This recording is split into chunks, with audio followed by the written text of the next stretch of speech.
Guys, grabe yung snow ngayon, no? Buti na lang hindi ko kasama si Zion. Grabe. Snowstorm na naman.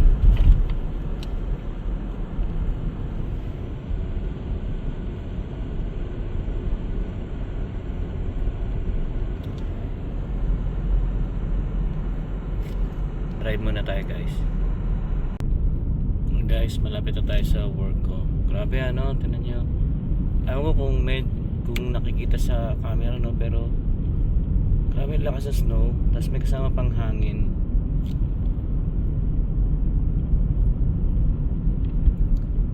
Hindi naman siya totally zero visibility, ano, pero mahirap mag-drive. Yeah. So malapit na kasi ako sa ano, guys, sa work, kaya gusto ko lang ipakita sa inyo. Ito na yun eh. Pasok na ako dito. Yan.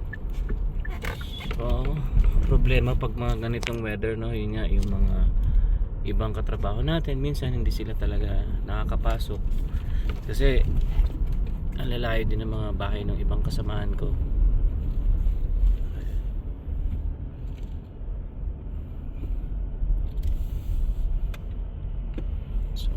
Puno na ata itong dito na tayo sa ano. Kaya may nag-ano na, blower na. Pwede naman ako dito eh. Pagka Sabado kasi, guys, pwede kami dito.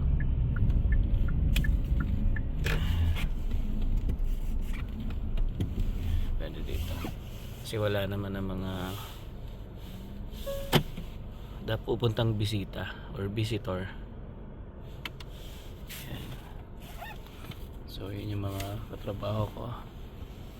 Si Cyrex wala pa, at saka si Ryan. Yan. So pasensya na, guys, yung camera natin medyo malabo, no? Hindi ko kasi dala yung ano, yung mismong camera ko, kasi biglaan lang din paglabas ko, kasi napansin ko ang lakas ng ano, ang lakas ng snow. Kaya gusto ko siyang ipakita sa inyo. Yan. Pero yan, nililinis naman lagi yan. Pagka may malakas ang snow, may naglilinis talaga dyan. Kasi yeah, especially dyan sa mga ano ng truck na yan, kailangan nilang linisin yan. Kasi minsan pagka let's say malakas ang snow, tapos biglang may nagpark na truck dyan, syempre snow, madulas. So minsan pagpapasok, halimbawa shipping ka, pagpapasok ka sa truck, umaatras yung truck na yan. So meron naman choke yan, nilalagay naman talaga ng driver yon. Once na pinark niya yan dyan, ilalagay niya yung choke doon. Ewan ko, nakikita niyo yung parang bakal na pa ganon. So hindi nakikita, nag-auto focus kasi basta yan, may bakal dyan nakaipit doon sa gulong. Pero normally, minsan pagka ano kasi, dumudulas pa rin siya. So nilalagyan pa namin ng additional choke yan doon sa gulong para hindi umatras. Nakatakot, guys, pagka shipping ka, pagpapasok ka sa truck, umaatras yung truck. Naranasan ko yan nung dun sa old building. Kasi doon sa old building, walang ganyan yung ilalagay mo yung choke na nakadikit na dun sa wall. Ang nilalagay ng namin dati doon, manual lang talaga. So na-experience ko yan dun sa old building. Talagang halos umatras talaga yung truck, tapos yung rampahan halos babagsak na. So umatras agad ako nun, kasi kung hindi, babagsak ako dun. Kaya nakakatakot din pagka shipping kapag mga ganitong weather. Yeah. Kaya kailangan talaga i-sure mo na safe yung truck, na ilagay mo yung choke. As in talagang dapat i-ano mo siya, i-check mo siya lahat bago ka pumasok dun sa loob ng truck. Yan. So ayun na nga, update ko na lang din kayo. Kasi normally dito sa amin kasi rotation talaga kami. Kumbaga doon sa 4 na araw na trabaho namin, rotation kami, no. Kunyari first day, picking ka. Tapos sumunod na araw, put away guy ka, or ano pa ba, replan, may mga tinatawag kaming ganun. Tapos sumunod na araw, shipping ka, mga ganun. Basta rotation kami dyan. Pero itong nakaraan, itong linggo na dumating, 2 beses akong pinag-ship. Yeah. So, ano pa naman, nung kailan ba? Yeah, Thursday, Friday, yun yung araw na nag-ship ako. Sobrang busy pa naman. Kaya medyo nakaka-stress pag ikaw yung shipper kasi nga sa'yo nakasalalay lahat ng ano eh, kunyari outbound, inbound. Yan, may katulong naman, minsan dalawa kayo. Yan, kasi pag sa sobrang dami. Alright? So yun no, papasok na muna ako guys. At hindi, may 1 minute pa ako. Okay lang. Alright, pero yeah, sige. Mamaya na lang ulit tayo magkita-kita no, after work ko na lang. See ya! Hi guys! Happy Saturday! Yan, kanina nag-snow na naman dito. Yan, nung pagpasok nga ni Alwin, nagsabi siya sa akin, sobrang, lakas daw ng hangin, tas nag-i-snow pa. Yan, pero buti na lang, ayan, nalinis na agad yung sa parking pad namin. Kahapon nga, meron pang black ice dyan eh. Siguro nahirapan sila alisin. Ayan, konti na lang. Manageable na. So, kapag may car kasing nakapark, ayan o, hindi nalilinis nung sa company. Ayan, at least dito, since wala si Alwin, yung buong parking pad nalinis. Ayan, tapos umakit pa sila sa hagdan. Diba? Ang taas ng sikat ng araw, pero ang weather natin, negative pa. Ayan, tingnan natin kung ano nga ulit yung temperature. Nalimutan ko kanina. Check natin. Ang weather ay -10. Yan. Feels like -15. Kanina feels like -20 sa sobrang lakas ba naman ng hangin. Maya pala guys ay may household meeting kami. Yan. So yung mga ka-CFC namin in one unit ay dito magpipray, dito mag-gathering. Yan. Kaya nag-prepare na rin ako ng ulam. Actually, ang una kong naisip nga ay Bicol Express. Ayan o, ito yung niluto ko kagabi. Papakita ko. So, ito yung pa-Bicol Express natin. Ayan. Nilagyan ni Alvin ng talong. And then, para kasing feel ko, nakulangan ako, kaya nagtinolang manok ako. So, yung dahon ng sile or yung spinach ay parating pa lang. Ayan, pinabili ko kay Alwin bago siya dumating dito mamaya kasi 6:30 pa naman yung household. Kaya may time pa tayo ilagay yung kulang na gulay sa ating tinola. So, prepare ko na rin ang gagamitin like para sa dinner namin. Pwede na itong gamitin, parang paper plate din to. Pwede rin silang gumamit ng, yun nga, yung babasaging plato, pero option nila yun eh. Kung ano na lang yung comfortable sila kasi nga may sabaw tayo, no. Nilabas ko lang yan in case nga ay may paggamitan pa na ibang pagkain. Kasi dito, pag household namin, ay kanya-kanya kaming dala. So, one food or one ulam and then one drink. Yan, kaya hindi ko rin alam yung dadali ng mga kasamahan ko. Although yung isa nagsabi na kanya na raw ang spaghetti, para nga hindi kami pare-pareho no nang ipe-prepare. Sabi ko nga, buti na lang sinabi niya kasi last time, pareho kami ng like pansit. Magkaiba lang ng version kasi hindi kami nag-usap kung ano yung dadalhin sa household namin. Ayan, so si Zion ay nanonood na naman ng Sonic. Zion, can you sit properly? You're like a frog. Dali na. Kanina ko pa ito pinapatulog kasi mamaya dadating din yung mga kids ng ka-household namin. Siyempre, magpi-play-play pa sila. And dapat may energy ka. You have to sleep. Oh, ayaw. So, yun lang guys, no. Antayin ko na lang si Alwin. Parating na rin yan in less than an hour. Tapos, ayusin natin yung ulam. And yes, yun, mag-household teaching muna tayo. So, yun guys, nandito na si Alwin. Wow naman, may 3 araw na namang off to. Agad? Huh? Laging masaya yan pagkataas ng Sabado. Siyempre naman. So, ito na yung pinabili ko. Easy eh. Parang gulay-gulay lang ilalagay sa tinola. Yan. Spinach. And, little cake lang. Dito mamaya. And sama natin mamaya sa ating household. Black Forest. Gusto ko to. Yan. Birthday kasi ni Brother Prince. Yan. Meron din akong candle. Yan. Isama na rin natin. Oo.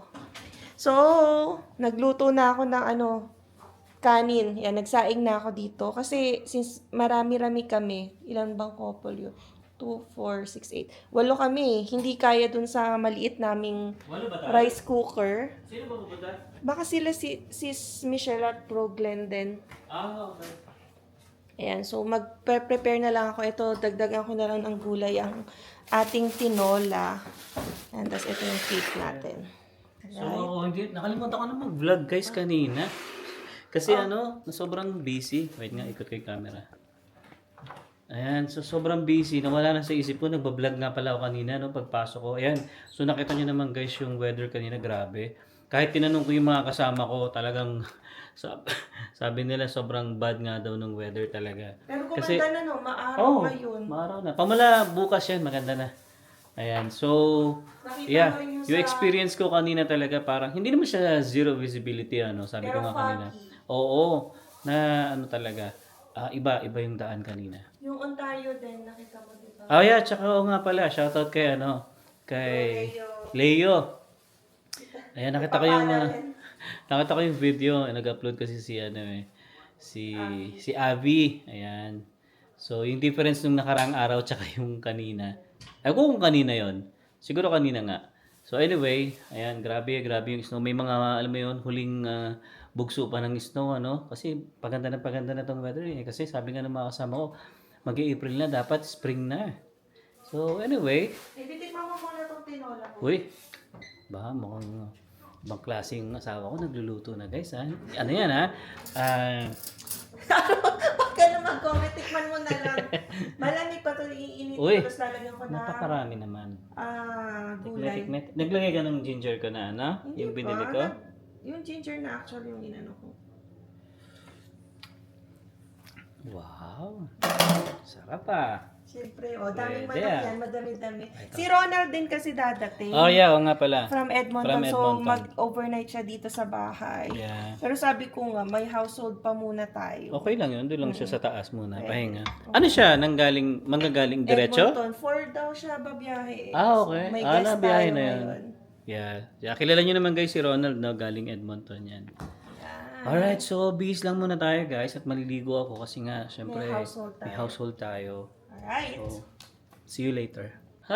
Yun. Yan. So, bago nga pala ako umakyat guys, ayun, napag-usapan lang namin ni Emma. Yan, para i-share na rin namin sa inyo kasi nga natigil na tayo sa pag-visit-visit ng mga dealership, no? Pero kasi hindi pa namin na-share sa inyo yung recent news, 'di ba?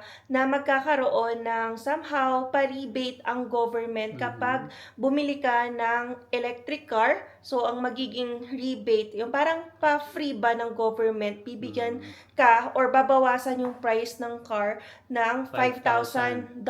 Ang laki Pagka, din nun. yan. Basta $50,000 and below yung final transaction price. And then, kapag plug-in hybrid or hybrid or 2.5. oo, basta nasa hybrid ganyan, 2,500 yung bawas. So, kaya ngayon ito na nga kakalabas lang ng news na qualified na ang Tesla binaba rear-wheel drive. Last time kasi hindi, kasi sobrang taas ng presyo ng RWD. Kasi AWD talaga nasa 60,000 plus yan eh. Sobrang laki ng difference. So, and yun nga, oo. nag-research din naman ako, tsaka tanong ako sa mga kilala kong mga naka-Tesla. Okay lang naman daw dito. So, kasi dito naman sa Calgary, flat lang naman. Yes. So, importante lang daw, dapat naka-winter tire ka.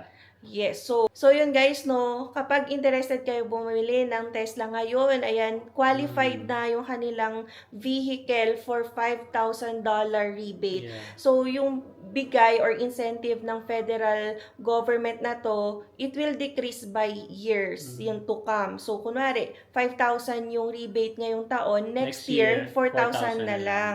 Yeah. And then next year 3,000 maging 1,000. Pero subject pa rin yan sa availability ng funds ng government kasi mamaya lahat na kumuha ng electric car. So wala na ring maibigay na pondo yung government, no? So as much as possible, kung nag-iisip kayo, ayan, i-share na lang din namin sa inyo yung news about it, yung 5,000 rebate, kapag, yun nga, yung EVAP kung tawagin nila, basta electronic vehicle, yung kunin nyo, less than $50,000 na final transaction Basta price. hindi lang Tesla ha, may mga, alam niyo naman, different brands Meron naman ding ng sasakyan. electric car sa Subaru, sa Hyundai, Kia, Toyota. yan, basta less than Yeah. 50,000. So, check nyo na guys kung nag-iisip kayo, 'di ba? Kasi last time talaga hindi pa qualified yung Tesla. Yan. So nag-a-adjust sila ng price ngayon dahil nga sa announcement ng government. Yep.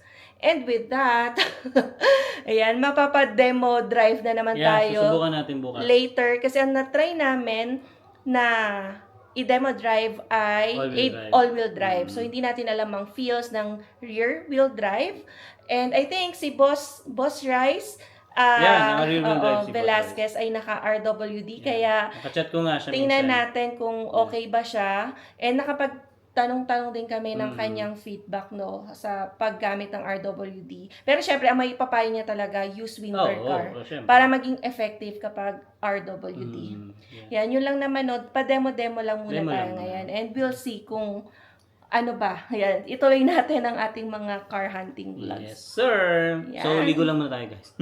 Alright, thank you po sa gabing ito at kami po ulit kayo nagkasama-sama. Especially po sa aming household leader na si Bro Prince and si Saren. Maraming salamat din po, Lord, sa time na binigay niyo sa amin ngayong gabi. Sa pagkain na inihanda niyo sa amin ngayon. Higit sa lahat, ang aming mga pamilya. Maraming salamat po, Lord. In Jesus' name, Amen. Amen. Father, Son, Holy Spirit, Amen. Okay, that's it. Yay! Ang good sa amin. Kanin. Ay, wait lang po lang po. Dami, oh. Uy, binidyo mo ako? Minsan ka lang magdasal eh. Kaya naman. Uy, spaghetti oh. Next time, ano na yan? 1 hour na magdasal. Maglilid na siya. Ayan, kainan na. Ayan. So ganito kasi kami guys, no? Bago kami mag-start talaga. Kain mo na. Kaysa mag-rumble yung tiyan habang Kasi minsan kasi, nag-teaching. baka habang nagtuturo si Bro Prince, baka tumutulog yung tiyan namin. O baka mahimatay na. No? Yan. So kailangan... Okay na. Ito pala yung mga plato. Ayan. Okay, let's... Asan? Ayan, so, birthday kasi guys ng household leader namin. So, surprise lang namin Emma. Go. Happy birthday to you. Happy birthday to you. Happy birthday, happy birthday. Happy birthday to you. Yes. Wish! Wish mo na, wish. Ito yung What's your company, wish? Bro Prince. Wish. Okay. Loto. Yay! Ito, papili Ilang taon na? Ilang taon na? Cute. 20. 20 years old. Alright. So, may hinihintay pa tayo, di ba? Okay. May hinihintay pa tayo kami guys. So, mamaya start na yung kami. Ayan. Grabe yung busog ko. Thank you! Okay, kainin ng mga bagets. Yeah, pakain mo sa kanila. Maybe ito pa yung baso ko. Ito yung baso ko. 20! Ito pa. Ayan, so katatapos lang ng aming household. So, syempre, Sharon Connecta muna. Edmonton ka ba sa Lunes? Siyempre, kanya-kanyang uwian na tayo, no? Ayan. So, anong oras na? 10:15 na dito, guys. So, medyo late na rin kasi kami nag-start. Ay, bro! Yun nga pala. Please invite nga pala, bro, sa CFC natin. Ayan, sa April 18, CFC South Lee Cluster, we'll be having our Christian Night program starting April 18 sa St. Albert the Great Basement, 6 p.m. Open to all married couples, legal church wedding, and also kahit na hindi siya kasal sa simbahan, so we're open to that. And also mga